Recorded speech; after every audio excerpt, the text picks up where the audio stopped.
Like کریں، subscribe کریں، bell icon کو دبائیں تاکہ ہماری ویڈیو سب سے پہلے آپ کے پاس پہنچ سکے۔ اب آئیے سیدنا غوث پاک رضی اللہ تعالیٰ عنہ کی حیات طیبہ سے ہم کچھ چیزیں سمجھنے کی کوشش کریں۔ سیدنا غوث الثقلین رضی اللہ المولا تبارک و تعالیٰ عنہ ایک علاقے میں تشریف لے گئے۔ جب اس علاقے کے علماء کو، روسا کو، سرمایہ داروں کو اطلاع ملی کہ غوث پاک رضی اللہ تعالیٰ عنہ تشریف لائے ہیں، تو سب نے اپنے مکان کے دروازے کھول دیے اور گزارش کرنے لگے کہ حضور ہمارا غریب خانہ اگر آپ قدم رکھیں گے تو ہماری عزت بڑھ جائے گی اور ہم اپنی خوش قسمتی پر ناز کریں گے۔ لیکن قربان جائیے، سیدنا غوث پاک رضی اللہ تعالیٰ عنہ نے اپنے معتقدین سے فرمایا، شہر میں جو سب سے زیادہ غریب ہو اس کا گھر تلاش کرو۔ جب گھر کا پتہ لگایا گیا، بہت چھوٹا سا گھر، کوئی خاص انتظام نہیں، اس گھر والے سے کہا گیا کہ غوث پاک رضی اللہ تعالیٰ عنہ تمہارے گھر قیام کرنا چاہتے ہیں، تمہاری کیا خواہش ہے، تمہارا اس سلسلے میں کیا خیال ہے؟ اس شخص نے جواب میں عرض کیا، کہاں میرا جھونپڑا اور کہاں غوث پاک، اگر وہ قدم رنجا فرما دیں تو میں اپنی قسمت پر ناز کروں گا، مجھ سے جتنا ممکن ہو سکے گا میں سیدنا غوث پاک رضی اللہ تعالیٰ عنہ کی خدمت کروں گا۔ غوث الثقلین قطب ربانی محبوب حقانی میرا شاہ شیخ سیدنا سید عبدالقادر جیلانی رضی اللہ تعالیٰ عنہ اس کے گھر تشریف لے گئے۔ کوئی انتظام معقول نہیں، بلند و بالا مقام پر فائز ہونے کے باوجود ایک غریب کے جھونپڑے کو غوث پاک نے پسند فرمایا اور پھر آپ نے وہاں قیام کیا۔ ملنے والوں کا تانتا بن گیا، لوگ آنے لگے اور اس غریب سے کہنے لگے، تیری قسمت پر قربان کہ ولیوں کا سردار تیرے گھر پر آ کر کے قیام کیا ہوا ہے، تو نے زندگی میں پتہ نہیں کون سی ایسی نیکی کی کہ اللہ کے ولی نے پورے شہر میں کسی کا گھر پسند کیا تو تیرا گھر پسند کیا۔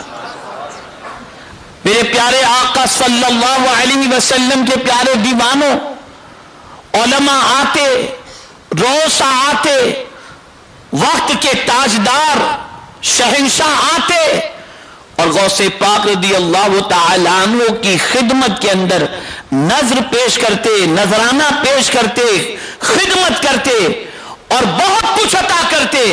سیدنا غوث پاک رضی اللہ تعالیٰ عنہ اسے ایک جگہ رکھتے اور آپ جانتے ہیں قیام کا جتنے دن کا ارادہ تھا اتنے دن کی تکمیل کے بعد جو کچھ بھی سرمایہ داروں نے غوث پاک کو عطا کیا تھا، غوث پاک جب اس غریب کے گھر سے نکلنے لگے تو سب کچھ اس غریب کو میرے غوث پاک نے اپنی طرف سے توفیقاً پیش فرما دیا۔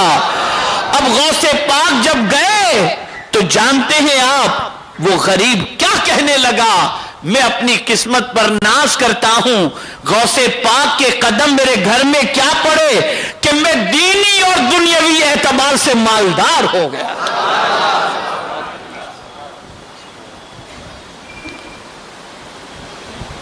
یہاں بتانا یہ مقصود ہے، یہ میری نصیحت ہے آپ کو، اسے زندگی بھر دل و دماغ کے اندر محفوظ کر لینا۔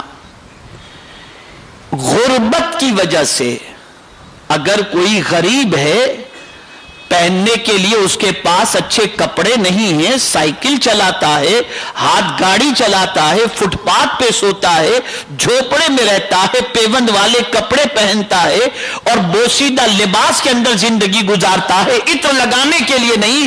اتنا کمزور اگر انسان ہے تو غربت کی وجہ سے کبھی اس سے نفرت مت کرنا۔ یہ میری نصیحت ہے آپ کو۔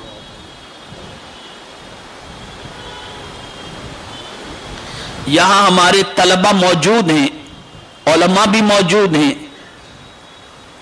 بس اوقات ایسا ہوتا ہے کہ سرمایہ دار کے آگے پیچھے دائیں بائیں سب گھومتے ہیں، غریب کو حقیر سمجھ کر کے اس کو پوچھا بھی نہیں جاتا اور اس کو حقارت کی نظر سے دیکھا جاتا ہے۔ یاد رکھیں، جس طرح سے امامہ شریف باندھنا حضور کی سنت، داڑھی رکھنا حضور کی سنت، مسواک کا استعمال کرنا حضور کی سنت، ایسے ہی غریبوں سے محبت کرنا بھی مصطفیٰ کی سنت ہے۔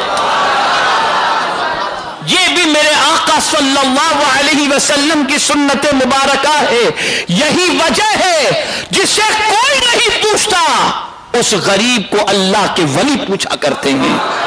اسی لیے کوئی بھی فقیر، کوئی بھی غریب، کوئی بھی مسکین کسی اللہ کے ولی سے قریب ہو جائے اس کی بگڑی بن جایا کرتی ہے۔ اسی لیے تو غریب نواز ہے نا، یہ غوث پاک ہیں۔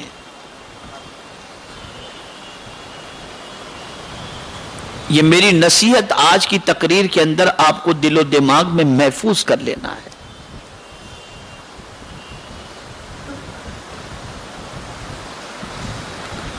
میرے پیارے آقا صلی اللہ تعالی علیہ وسلم کے پیارے دیوانوں، آپ نے سنا ہوگا گدڑی میں لال۔ بہت سارے ایسے ہوتے ہیں جو گدڑی پہنے ہوتے ہیں، فقیر ٹائپ کے ہوتے ہیں، لیکن ان کا مقام اللہ کے نزدیک اتنا بلند و بالا ہوتا ہے کہ حضور صلی اللہ علیہ وسلم ارشاد فرماتے ہیں کہ اگر وہ اللہ پر قسم کھا لے تو اللہ ان کی قسم کو پوری کر دیتا ہے۔ یہ ان کا مقام ہوتا ہے۔ تو سیدنا غوث پاک رضی اللہ المولا تبارک و تعالی عنہ غریب پرور تھے اور عرش پر نگاہ ہونے کے باوجود پوری زندگی عاجزی انکساری میں گزارتے ہوئے نظر آتے ہیں۔ ہماری ویڈیو کو لائک شیئر ضرور کریے۔